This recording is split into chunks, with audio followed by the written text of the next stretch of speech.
Secretary of State Mike Pompeo just wrapped up talks with North Korea. He was there for 2 days, but never met with leader Kim Jong-un. Pompeo said discussions about denuclearization went well, but some North Korean officials had a very different point of view. Paula Reed reports. We had productive, good faith negotiations. As Secretary of State Mike Pompeo departed Pyongyang after 2 days of high-level talks, he seemed optimistic about delivering on the promises made in Singapore last month. We talked about what the North Koreans are continuing to do and how it's the case we can get our arms around achieving what Chairman Kim and President Trump both agreed to, which was the complete denuclearization of North Korea.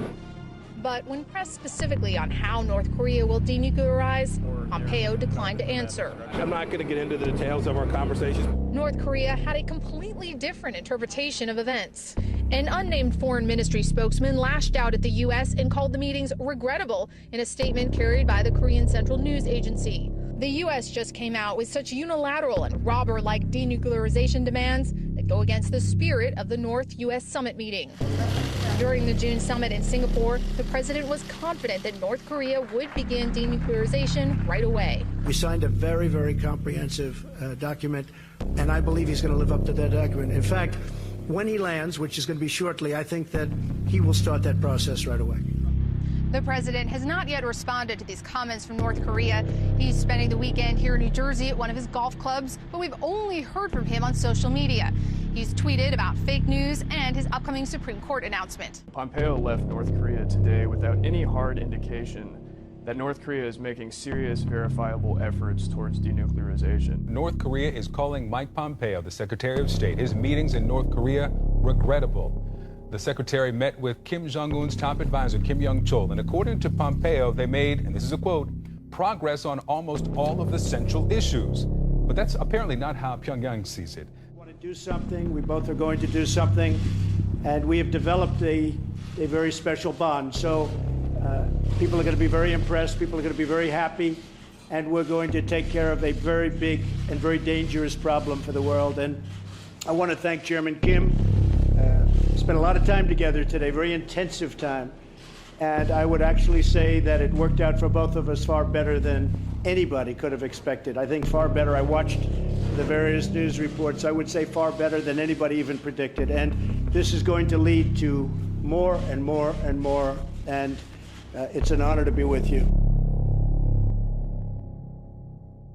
Now, it's important to note that North Korea has the capability and has proven it has the capability to strike the United States with a nuclear warhead or a missile that would cause some serious destruction. The Trump administration is trying to focus on supposed progress in the North Korean nuclear situation. But let's get a refresher on just what North Korea has in its arsenal.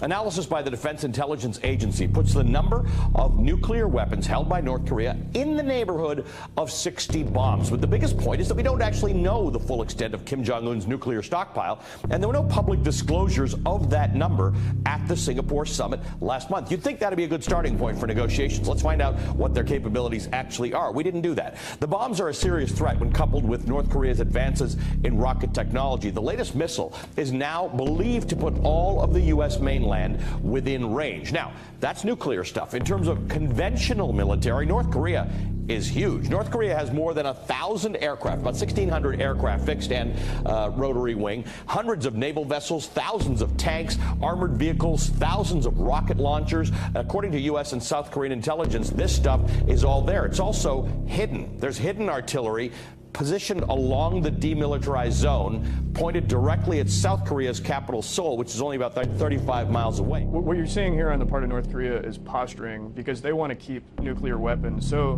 because it's a big bargaining chip to be brought into any negotiation or to be brought into talks on the world stage. Now, I think if Trump amps up his rhetoric and Bolton continues talks with North Korea and Pompeo continues to do this, and if we see some of our allies backing us in here, we will likely see North Korea back down. But there's no indication at this point right now that they are willing to do so. No. Like I said, because having nuclear weapons is such a bargaining chip on the world stage, and it's something that they are fighting, as you saw with their comments after Pompeo left today, calling the talks regrettable. They released this statement.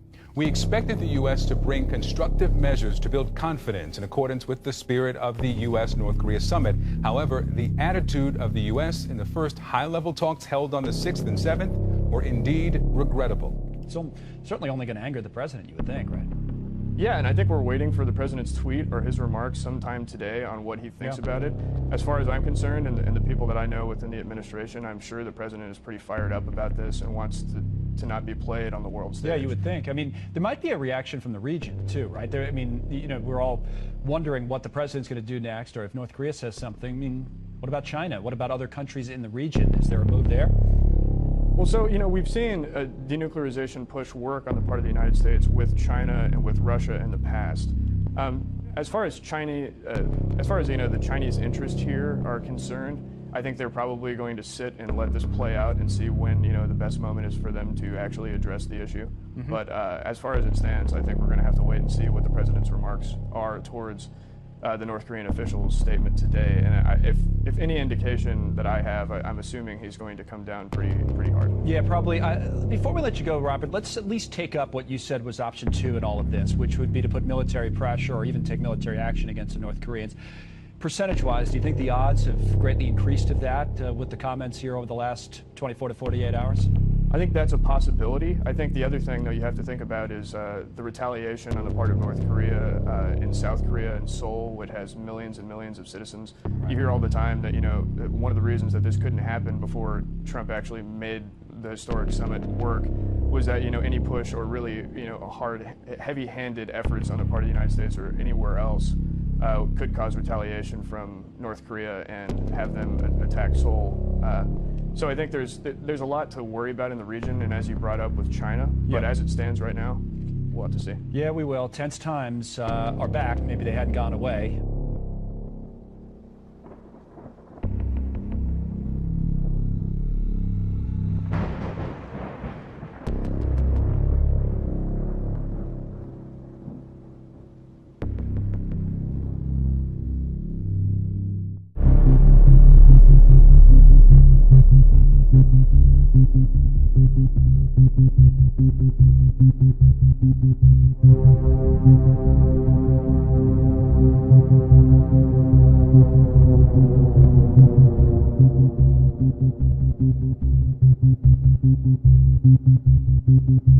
Let me ask you, right after the oath of office, they give you the nuclear codes, the biscuit. Sobering moment? When they explain what it represents and the kind of destruction that you're talking about, it is a very sobering moment. Yes, it's very, very, very scary in a sense.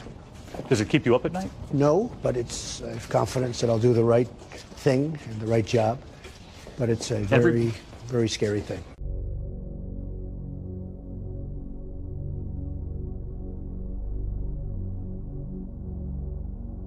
A bomb equivalent to 20 million tons of TNT would cause an intense fire called a firestorm in an area of about 2,000 square miles.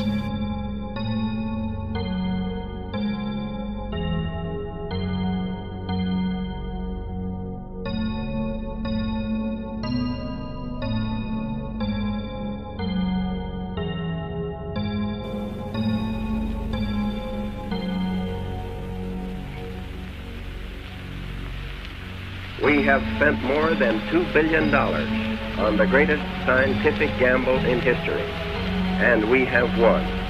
Say, did you see that city where the first atomic bomb was dropped? Yes, Fred. We flew over Hiroshima for about half an hour.